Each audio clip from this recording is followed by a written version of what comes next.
Hi, welcome back to the Gemhawks YouTube channel. I hope you're having a beautiful day no matter what it is you're getting up to. Today I want to share with you not one but two different Art Deco inspired earring designs. Now these can be sized down for charms, sized up for pendants or wall hangings, or anything you really want to play around with, but I'm making them as pairs of earrings today. Now I will be using the Jessie James Color Trends Bead Mix in Gatsby, which is a glorious seductive blend of sultry blacks and also silvers and golds, which I really like to see together.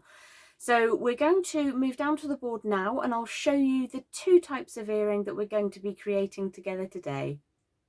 So here's the first design that we're going to work on today, which is inspired by almost an Egyptian Art Deco feel to it, and completely inspired by one of these drop charm beads that come in the GATSBY bead mix. It's a lovely collection. I've got lots left over, and I'll also show you at the end of the project some of the other pieces I've made with this bead mix. So we're going to make this one up first. I'm using raw copper in 1mm or 18 gauge. The second project we'll take a slightly closer look at later. They're both very, very geometric styles. So if I pop this one up in the corner for reference, we'll get cracking.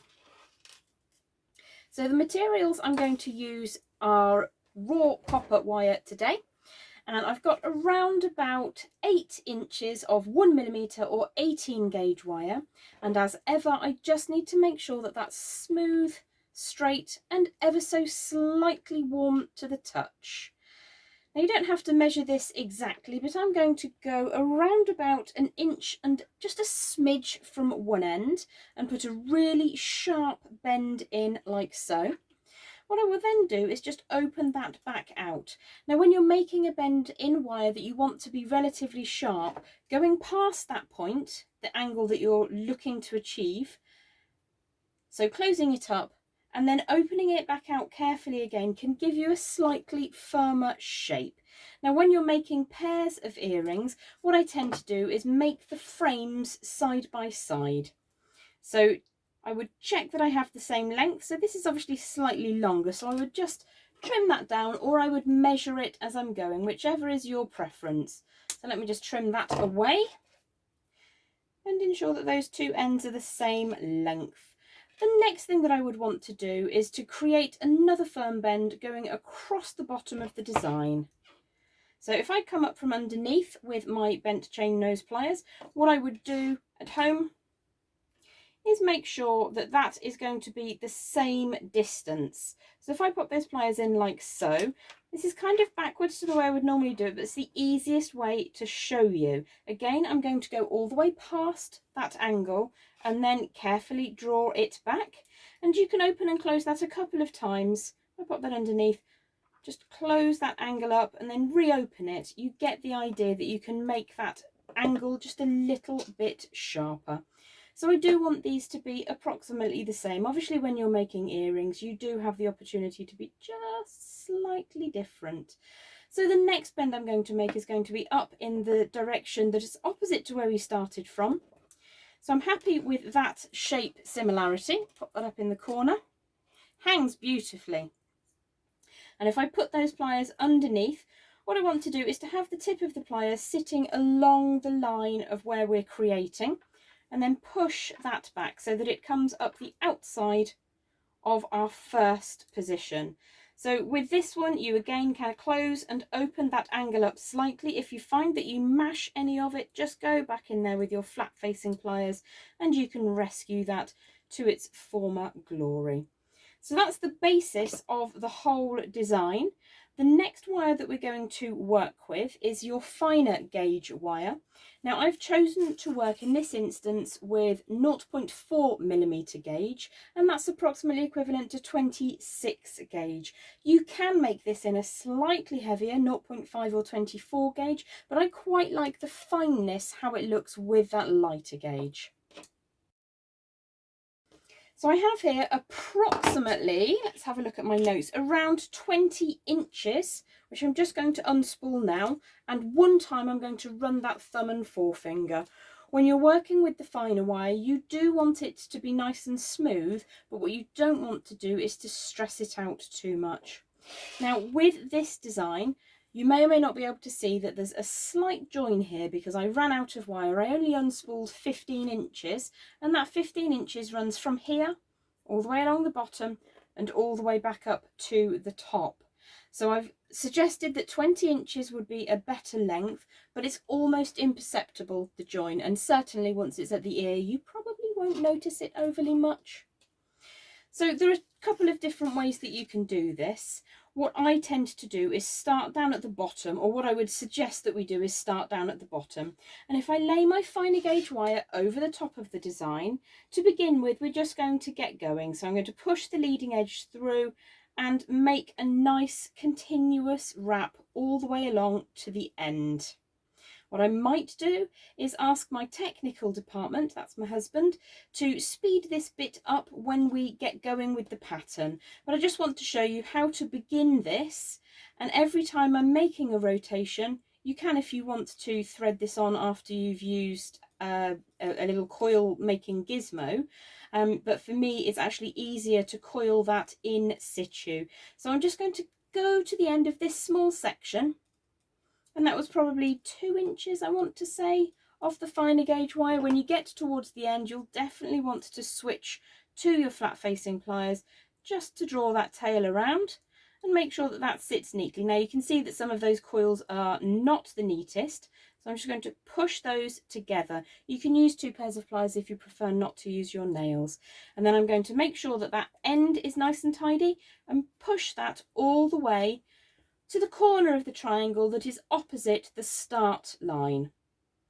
So what I would then do, if I flip the design over, is I will continue to wrap all the way until the central point, the central section of the lowest part of our triangle.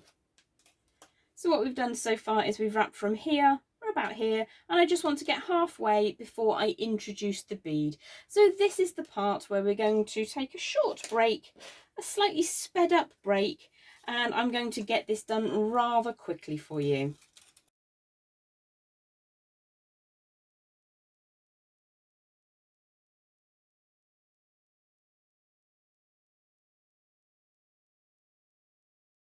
So I've got about halfway along now, and because I like wrapping 3 times in many of my projects, what I'm going to do is now wrap 3 times around the base of the triangle and the hoop of our charm.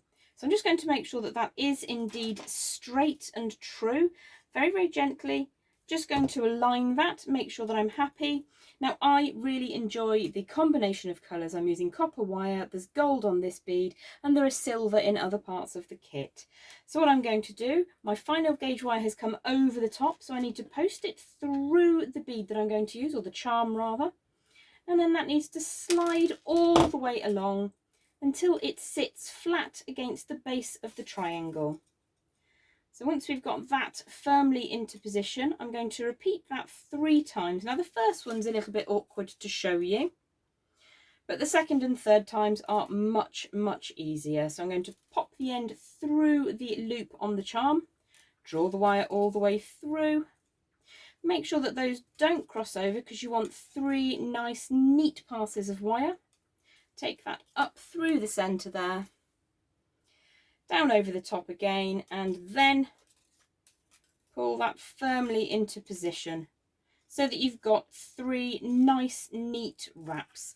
Now you can take a little bit more time and make sure that they're completely side by side, and once they are set into position, just very gently coerce those to sit side by side and super neatly, and that will make a nice strong connection between the charm and your beautiful geometric shape that you've created. So I will then continue to wrap all the way along to the end on a single wrap around the base of that triangle, and rather than show you that sped up, I think we'll just cut that out. So I'll meet you here in a second. So I've single wrapped all the way along the base of the triangle now, and I've just got to come up and around this corner, which is much easier to do when you get to the end because you've got this nice aperture into which you can slide the body of that finer gauge wire. I'm going to come up that triangle side just a few turns until I'm past the point where I believe there's a risk that the inner cut wire might come away from the project. So if I turn that onto its side now, I'm just going to move my pliers out of the way so I don't send them flying again. What I'm going to do now is a 3-and-1 wrap all the way up the side of the triangle. So I'm going to start by wrapping once around both the triangle and the long tail, and then I'm going to wrap 3 times around just the long tail. So if I turn that back around, that's 1, 2, 3, post the leading edge up the centre around both the triangle and the long tail, and then wrap 3 times around just the long tail. And then continue that all the way to the top. So we've got 3 there, push the leading edge up through the centre. Each time you complete a 3, give that a bit of a scooch up so it's nice and neat and tightly coiled. 1, 2, and 3. Push that up through the centre. And then 1 around both, 3 around just the one. So it's a 3-and-1 wrap that we're doing today. Very, very simple design. I use it ever such a lot. Even in the most exquisite and complicated designs, I will still use a 3-in-1 and a figure of 8 weave. They're really good basic wire weaving techniques to get your mitts on. So I'm going to continue all the way along to the end, and I'll meet you back here in just a moment. So what I've done is continued with my 3-and-1 weaving all the way up to the top of the triangle, and we'll now go back to the board and I'll just show you how to finish that off. So I've got a small tail of wire here left over. You might like to use slightly more or slightly less. It's entirely up to you. You can always add a little bit on if you wish to. Looking at this, I probably could have done with a slightly longer amount just to match the first of my earrings. So the basic framework is there. Now when I make earrings, I like to make them symmetrically mirrored, but you can absolutely make them symmetrically matched. It's entirely up to you, however you feel happy with the outcome. I think I'm going to make these mirrored rather than matched. So if I wanted to, I could add on just a little bit of extra wrapping wire, which is the 0.4 or 26 gauge.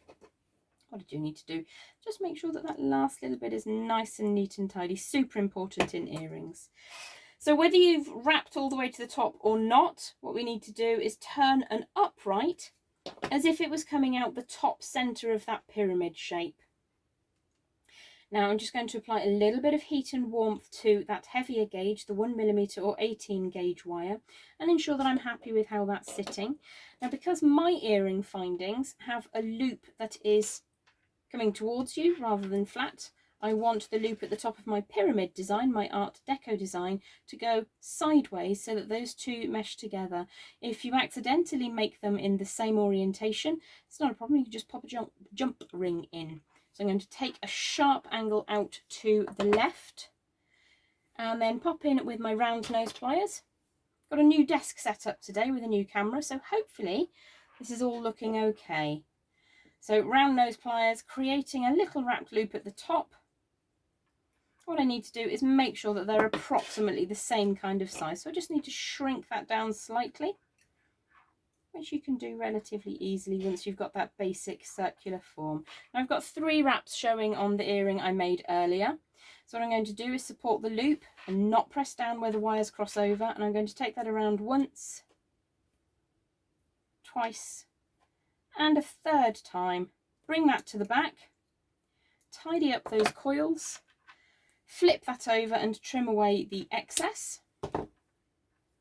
And then just make sure that everything's nice and tight and tidy before I continue with the project.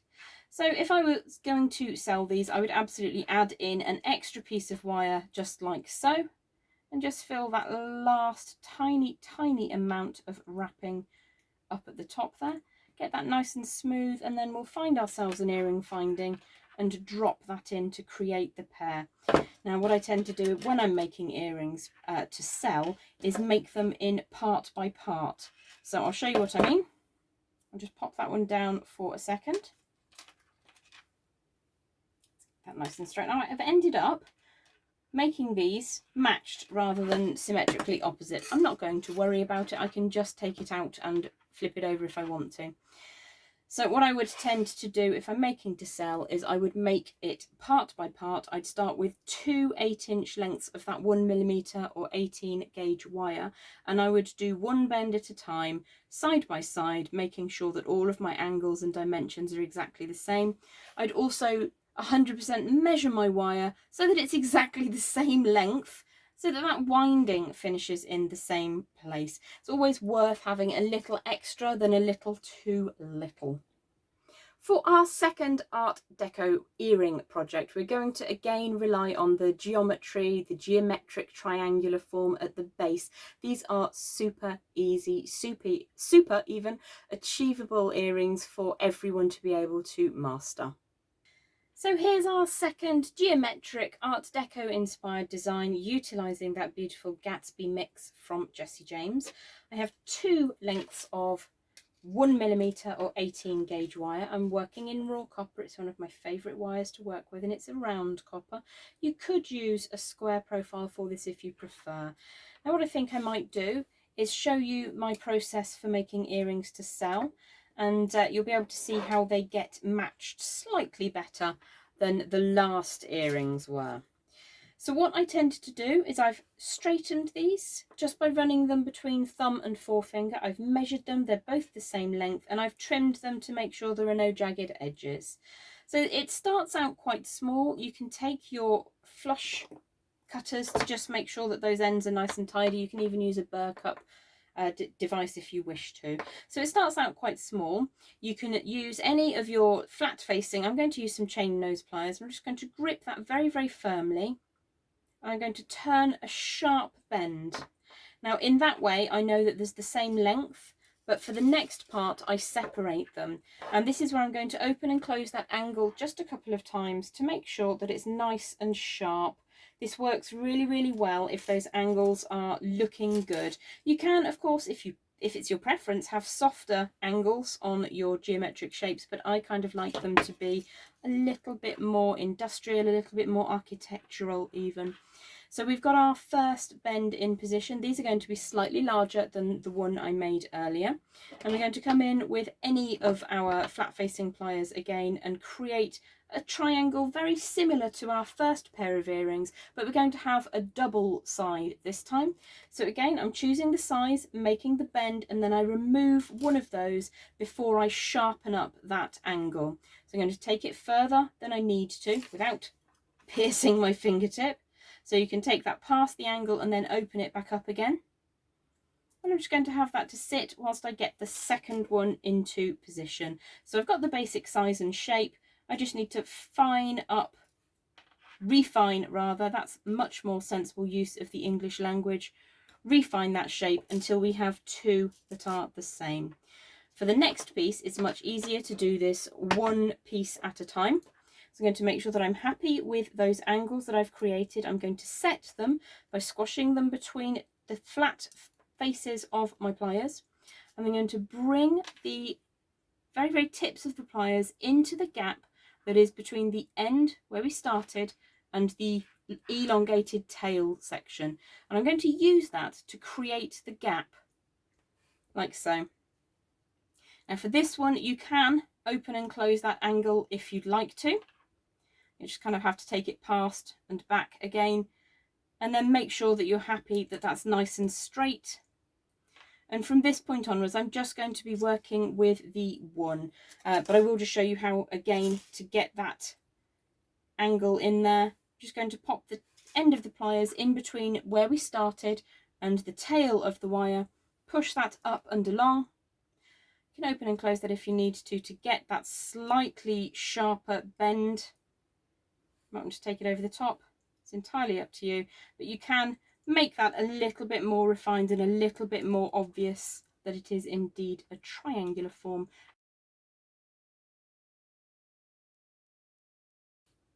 There we go, just give that a bit of a squeeze to set it into position. So what we will then need to do with the elongated tail that's coming away is pop the pliers onto that tail in the imaginary point. If we start at dead center at the bottom of the pyramid, come up through the tip of the pyramid, the pliers go in on that imaginary line that's heading directly upwards. And again, take it past the point at which it needs to be bent. When you release those pliers, you'll see you've got really nice shape and form. Now the beads that I wanted to use for this are one of these gorgeous swirly ones, like so. And then I'm going to use these gorgeous bead caps in a floral design, one of the shiny faceted rondelles, bead cap, and then this diamond shaped bead. Now this is incredibly reminiscent of jewellery that was prevalent towards the end of the 1800s, the beginning of the 1900s. And it was quite often the shape that was used on the clasp of pearls. A lot of faux pearls around in those days because it was before cultured pearls had been really refined. So for this design, it's a very light piece. All I am going to do is to create an open loop up at the top. So I'm going to grip above that bead and I'm going to push away to the right. The reason I'm turning right on this side is because I turned left on the other side, and I'm actually trying to make them matched oppositely this time around. I don't think oppositely is a word either. So we're going to create an open or an openable loop at the top by turning those pliers around and then drawing the tail of wire underneath. That's quite a large loop, so you can refine that down to whatever size and shape makes you happy. You might want it to be perfectly round. You might not be overly fussed. So I'm just going to flip that over, cut away the excess. And at that point, I would probably take a little bit more time just to get that slightly more round, because I just mashed it a little bit. So just open and close, and you can fix that really quickly. So again, because my earring findings have the loop in the same orientation as the actual earring finding itself, you'll open that up sideways as if you're opening a jumper, and you can see the little gap in there. Pop the design in, make sure that you've got it in the right way, and if you haven't, just slip that back out and flip it over. Pop that into position and then close that back up. Now what I will do is I will finish this other piece, and then I know that those two will be exactly the same size. This is a slightly different size, although to be perfectly honest, on other sides of the head probably wouldn't really notice, but if I'm making to sell, I want them to be identical proportions. So I hope you've enjoyed the Art Deco earrings tutorial using the GATSBY bead mix. What I want to do now is just take you back to the board very briefly to show you some of the beads that are remaining, and also the necklace that I'm wearing today, which was also created from this bead mix. So here's a necklace that I created utilising the remainder of the beads from my GATSBY bead mix kit. I've also created these two pairs of earrings with you today, and I've got loads of beads left over as well, including these gorgeous spacer beads. They're so sparkly, and lots of other things to play with too. Thanks again for coming and joining me here on the Gemhawks YouTube channel. I look forward to seeing you again very soon. Every other Monday over on Facebook, I host a live event with chat and gemstones, carvings and all sorts of things going on. So do feel free to pop over and join me then. Sending you all a great big giant squeezy hug, and I look forward to seeing you soon. Bye for now.